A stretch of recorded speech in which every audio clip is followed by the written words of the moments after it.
The first month, but especially the first 2 weeks of breastfeeding was so difficult for me. I remember thinking, if this is how it's gonna be, I don't know if I can do this. Hey, I'm Amber. Welcome to today's video. And if this is your first time here, thanks so much for stopping by. I thought that because breastfeeding is natural, that it would come naturally, but I found out really quickly that that is not always the case. This is why I wanted to give you 7 breastfeeding tips, because it can be so sweet and a really beautiful experience, but it can also be frustrating and in the beginning painful. So ideally you watch this while you're still pregnant so that maybe you can bypass some of the struggles.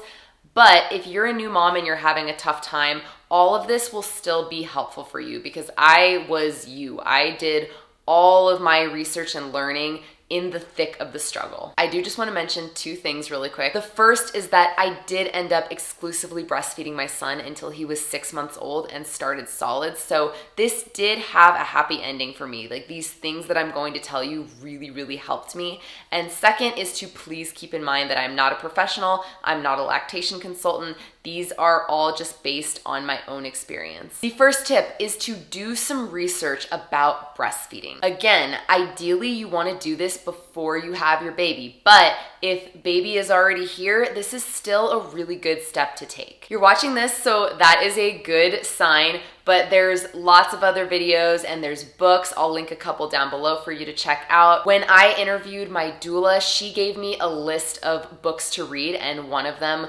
was about breastfeeding, and I just was like, nope, don't need that. My midwife also told me towards the end of my pregnancy that it would be a good idea to do some research about breastfeeding, and completely ignored that. But I'm going to tell you what I wish someone would have told me, because they told me to do some research about it, but no one really explained why to me. So here it comes. It's easy to focus on pregnancy and labor and delivery, but birth is going to be a relatively small snippet of time. It is intense and it's worth doing learning and research about, but it's going to come and go and then it's going to be over. Breastfeeding is something that if you choose to do it, you are going to do basically around the clock for those first few months of your baby's life, and then possibly up to and beyond a year. When you think about it like that, it's worth investing some time doing some research about it. If you've already had your baby, it's not too late to do this. It's never too late to educate yourself. For myself, when I was up at night with my son doing those late night feedings,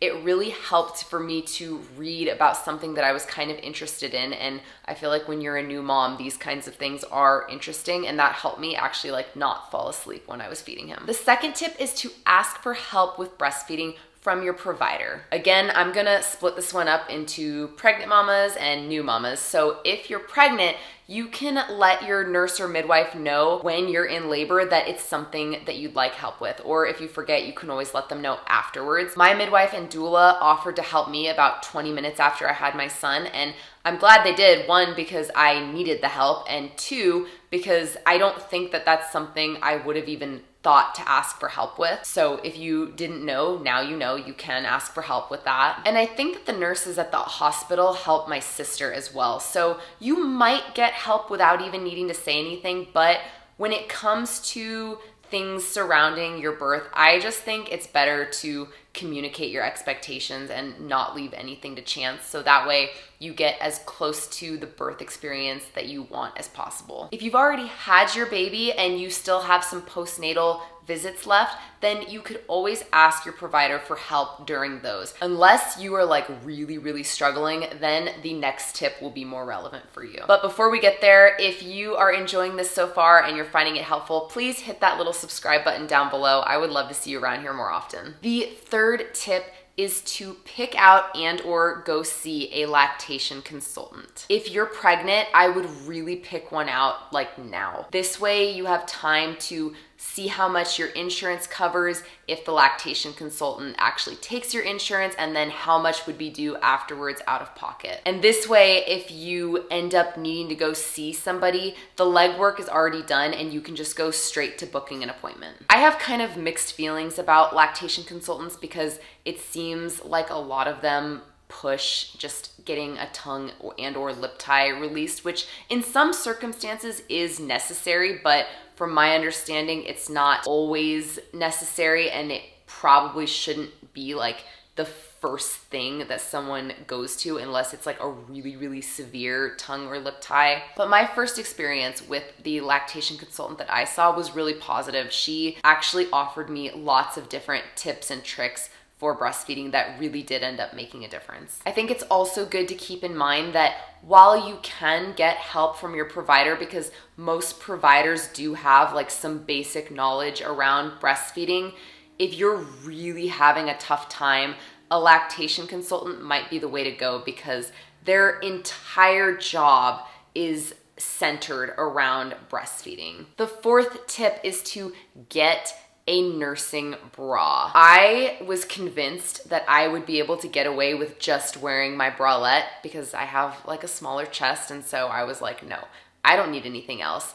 But when my milk came in, my breasts were so engorged, and for most women, once that happens, it's gonna be probably somewhere between like uncomfortable and painful. For myself, it was painful. Like, it hurt to even just lay on my side and have my breasts touching the mattress. So it was really important that I had something that had a little bit more support. And because I didn't get anything in advance, I had to wait a couple of days for my nursing bras to get to me, so that sucked. And I actually don't even think that it matters if you have like a small chest or a larger chest. When your milk comes in, your breasts are going to get bigger, and your bras that you wore beforehand probably will not fit and or not offer enough support. I know that Kindred Bravely is really good, and actually my favorite nursing bra has been from American Eagle, and I'll link a couple of those down below also. The fifth tip is to have a pump ready so that you can relieve engorged breasts. If you are thinking that you don't want a pump,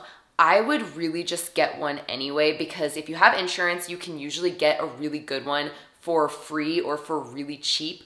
Or you can just go on like Amazon and get a cheapo one, just something to like get the job done should you need it. Okay, you can't do that, woman. She's mad. What my lactation consultant recommended to me, and this really helped, was to just pump first thing in the morning before I fed my son, and then at night before his last feeding, before we went to bed, just for like 5 to 10 minutes. So not so much that you're signaling your body to produce more milk, but just enough to get a little bit of the milk out that's causing the engorgement. And this way you won't be so uncomfortable, and it actually can make it easier for your baby to latch on because your nipple won't be like quite so big and hard. And from my understanding, doing this can possibly prevent mastitis. So I started out doing morning and night, and then after a week or two, I just was doing morning, and then after another week or two, once my supply regulated, I didn't need to do it at all. Another thing that you can do to relieve engorgement is to massage your breasts with some heat. So like in the shower, or you can use a heating pad. I did not love this because it was just so painful. So the little pumping sessions was just much better for me. The sixth tip is to have something ready to go for sore nipples. There's all kinds of like creams and ointments that you can purchase in advance. What I ended up using was just pure coconut oil, which I know a lot of people already have in their kitchens. And I actually didn't even apply it with my finger. I would just scoop a tiny bit out onto a spoon, and then I would put it on a cotton swab because using my finger was too painful. So I would just dab it on after my son had finished feeding, and it provided immediate relief. And it's coconut oil, so if there's like a little bit left over on your breast, like it's not gonna hurt your baby if you end up feeding them. I also considered getting those little like silver nipple cup things, but those are a little bit pricey, and so I didn't want to spend that money just to have them not work, and the coconut oil just worked so well, so I kind of was like, it's fine. The last tip that I have for you is to just hang in there and know that if you want to breastfeed, it does get easier. It doesn't come natural to all moms or even babies. It can take like 2 weeks or even longer to get the hang of it. I know that I was having a tough time like figuring out how to get him on there, and then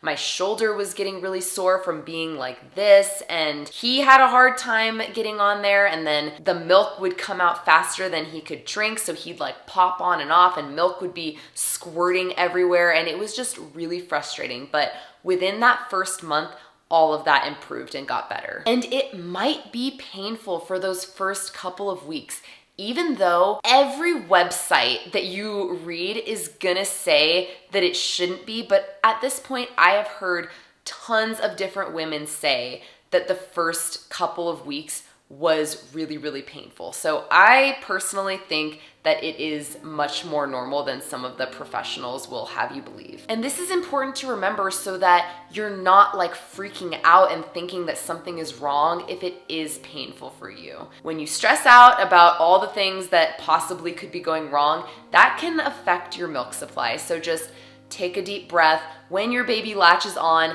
take a breath right then and there, count to 10 or something, because usually like that's what it is. It's that like first initial latch that is like, oh, but eventually that won't even be a problem. That is all that I have for you. I hope that you found this helpful. And if you are in the thick of the breastfeeding struggle, then if you're a new mom or a mom-to-be, check out this video next, which is all about my tips for surviving and, more importantly, enjoying the newborn phase. I hope you are having a beautiful day, and I'll see you in the next one. Bye!